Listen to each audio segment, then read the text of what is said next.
Hulk एक पहाड़ से भी बड़ा हो गया, जबकि थॉर का हैमर सिकुड़कर लगभग एक मॉस्किटो जितना रह गया। और यह पूरा केओस एक बिल्कुल साधारण फोन कॉल से शुरू हुआ।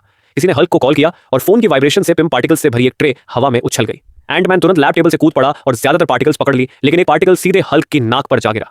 अगले ही पल हल्क गायब हो गया। उसे ढूंढने के लिए एंटमैन खुद श्रिंक होकर माइक्रोवर्स में चला गया। उधर टोनी स्टार्क की लैब में गामा कंटामिनेशन साफ करने वाले नैनोबॉट्स मौजूद थे।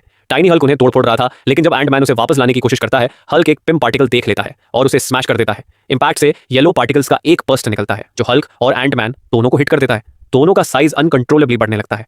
ब्लू पिम पार्टिकल्स किसी चीज को माइक्रोस्कोपिक साइज तक श्रिंक कर सकते हैं, जबकि येलो पार्टिकल्स किसी को जायंट बना सकते हैं या एक्सट्रीम केसेस में पूरे प्लैनेट को धूल में बदल सकते हैं। कुछ ही देर में एवेंजर्स टावर लूज पार्टिकल्स से भर जाता है। टोनी तुरंत जार्विस को एक्टिवेट करके बिल्डिंग को लॉकडाउन में डाल देता है। ग्लोइंग पार्टिकल्स को ट्रैक करने के लिए वो लाइट्स डिम कर देता है, लेकिन तभी उसे एक और बड़ी प्रॉब्लम दिखती है। भारी मात्रा में पार्टिकल्स वेंटिलेशन सिस्टम में खिंच रहे थे और पूरे एयर डक्ट्स में फैल रहे थे। नैनोबॉट्स भी जायंट होने लगे। टोनी ने कंटेनमेंट प्रोटोकॉल एक्टिवेट किया, लेकिन केओस रुकने का नाम नहीं ले रहा था। हावे की गलती से एक पार्टिकल को छू लेता है और तुरंत जायंट बन जाता है। फाल्कन मुश्किल से अपनी मदर के साथ बच निकलता है, जबकि एक जायंट डंबल और रनवे रोलिंग पिन उनके पीछे दौड़ रहे होते हैं। जब लगता है कि वो फंस चुके हैं, तभी हल्क दीवार तोड़कर अंदर आता है और उन्हें बचा लेता है।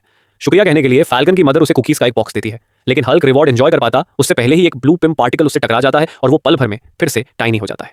टाइनी हल्क विशाल कुकीज के बॉक्स की तरफ देखता है, सोचता है कि अब उसकी जिंदगी का सबसे अच्छा समय आने वाला है, लेकिन उसे बिल्कुल अंदाजा नहीं था कि उसके आसपास हवा में दर्जनों येलो पिम पार्टिकल्स तैर रहे हैं जो धीरे धीरे उसकी तरफ बढ़ते जा रहे थे।